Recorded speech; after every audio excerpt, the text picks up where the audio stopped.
Hey, Stand Tall with Dave Brown. We're going to get into a little bit of politics right now. And so I got a new lead in. I got my Pancho Gonzalez 1958 tennis ball here. This is kind of my favorite thing. A kid brought this to tennis camp. I'm not even kidding. He brings a can that was never opened to a tennis camp 10 years ago. And kids bring one can of tennis balls. That's part of their entry fee. I've never seen it. And I've been coaching tennis forever. I think I'm in my 47th year coaching tennis. Pancho Gonzalez was a fantastic player back in the day. Many people then said if he could play in today's rackets and today's type of equipment and lighting, that he was as athletic as anybody that's playing today. So this is my tennis ball. I'm going to make a little bit of a sound thing here because I'm also going to be reading from the Constitution book of the United States of America. And that's how I'm going to start this political segment. So there you go. Amendment number 1 in the Constitution of the United States says Congress shall make no law respecting an establishment of religion or prohibiting the free exercise thereof or abridging the freedom of speech or of the press or the right of the people to peaceably assemble and to petition the government for a redress of grievances. You know, I don't think most people know what the Constitution really says because we don't take the time to read that. We spend more time on our social media stuff or watching TV than we do reading important things like this. And so, Amendment number 2, a well-regulated militia being necessary to the security of the free state, the right of the people to keep and bear arms shall not be infringed. 1976. Was a year that we celebrated the birthday of our country.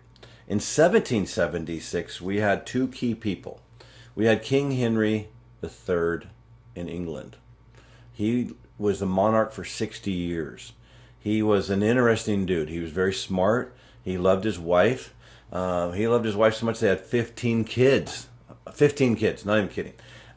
He was well read. He understood a lot of stuff that was going on, but he did not like these people over in the Americas getting a little bit frisky and independent. And George Washington and Thomas Jefferson and Paul Revere, all these people over here were living in the Americas at the time. Well, when you look at what happened to start this Constitution of the United States, we should be just so thankful that we have this country to live in because it's what they started. And why did they start it? They wanted religious freedom. They wanted political freedom. They wanted freedom. And when you look at socialism or communism or Marxism, those are not words that go good together with freedom. They just don't. And so that's why I'm asking you to stand tall. Stand tall and get to know what's really going on. Read your Constitution, see how it's being infringed upon all the time. There's a movie out right now called Let My People Go. And David Clements put this movie together. Former college professor fired for dare speaking the truth about politics. His view didn't quite fit the college that he was working at the time, and so they fired him. They let him go. He was, quite devastated by this whole thing. He had a family, he had kids, he had the regular house and a car to take care of, but they didn't like his fact that he was trying to present both sides of the story. The movie Let Your People Go. He presents the whole thing in about 2 hours. This will not win an Academy Award as far as being like a movie that's going to dazzle you like that. This is factual. This is a lot of graphs. It can get a little dry. But boy, oh boy, is it powerful. My wife and I sit down and watch the whole thing. And he does get into the elections. And being a person who didn't put a lot of stock into that, the election was actually stolen, I was pretty skeptical of that part of it. When I started seeing the graphs and the algorithms and the votes coming in at a certain time of the day and some of the stuff that went down, you can at least at the minimum have to question our write-in ballots. I think they're wrong. I don't think we should be using them. I think we should be back to voting in person. And there should be very few instances where we allow write-in ballots because they're so easy to manipulate. And watch this movie, Let My People Go. I think you'll watch this movie and go, whoa, dude, I'm kind of questioning some stuff right now. David Clements does a great job. He's a strong man of faith. He had nothing personal to gain by this except, going out and fighting for something that he really believed in, and that was our free speech and the First Amendment. That was our Second Amendment, our right to bear arms, and all through the Constitution. He quotes it all the time. He also dives in a little bit to January 6th, which I hadn't put a lot of effort into, almost none. I knew people that were back there, but I knew there were some holes in the stories that were being told to us. So I guess I'm asking you and right now, like with Joe Biden and Nancy Pelosi and Chuck Schumer and all these people back there that are preaching all this stuff that, they're the righteous ones. Are they really? So let's get getting at it. Let's just throw this one down. Joe Biden or Donald Trump.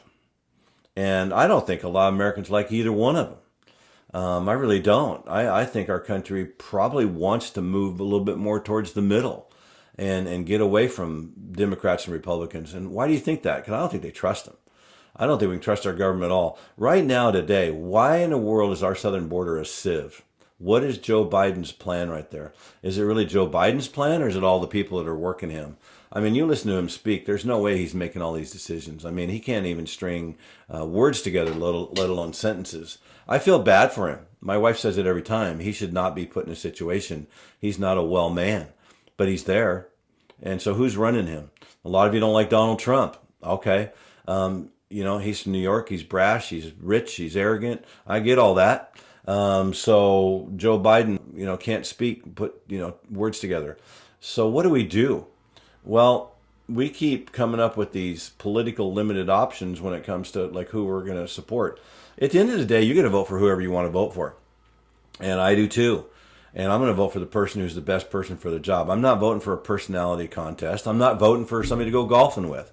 I'm not voting for somebody because I'm a Republican or a Democrat. I'm going to vote for the person I think is going to get something done. How hard would it be? And I've just yesterday talked to somebody who was down at the southern border. And if you're not aware of what's going on down there, start looking it up. This is not a conspiracy theory. This is nothing. We're at over 6 million people across that border. It's crazy what's going on down there with sex trafficking, human trafficking, the drug trafficking. But when you look at the photos, see how many men are coming across and not women or kids. Now, why would that be? And they're not just coming from Mexico. They're coming from countries all over the world. Why is that? Who's making that decision, and why are they here? What are they going to do? Oh, they're going to get a job. Really? Well, people come over the border. We hand them a card with money on it so they can get food. Did you notice most of these people are dressed very well? It's like they just went to Columbia and got a whole bunch of new coats. They got nice Nike shoes or whatever. I mean, they look good. And then they're throwing them on buses and they're feeding them and they're putting them in motels. And these people get more than we're giving people right here in our own country. Why are we doing that? What is the end game? This is creating massive problems in Texas, Arizona, California. California, governor doesn't care. He's part of it. But what's going on in Illinois and Chicago? The people there that have lived there a long time hate it, just like they do in New York, just like they do in other big cities where they're dealing with this terrible problem of all these people coming in. And are they migrants? We used to think of migrants coming in to do farm work and hard labor jobs. And there's so many good people that have came in and taken up that mantle, worked here, decided to go back home, or maybe they decided to become a citizen. Okay, our immigration policies suck. And we haven't fixed them since I've been around. Not a Republican, not a Democrat, nobody's fixed them. Why? Who's making all the money on this? I say all the bad stuff goes back to the money trail. You follow the money trail, you will find that where the corruption's really, really happening. But why are all these men here? There's talk of civil unrest. There's even talk of civil war. There's even talk of what are these military-age men doing in our country? This is not going to turn out well for us. And as an American citizen, you need to be really concerned and get out there. That's what we're talking about, Stand Tall. We have some lighter subjects. We have our people segments, we have our Jesus segments, and we have our sports segments. We want to try to keep this balanced and fair as we can so people will look up different things. But pick up your version of the Constitution of the United States. Get in there and be a person who stands tall for this country. Start questioning what's going on. And I think once you do, standing tall won't be quite so hard. It won't be quite so daunting. So this is Dave Brown with Stand Tall. We sure appreciate you listening, and we'll talk to you soon. Bye.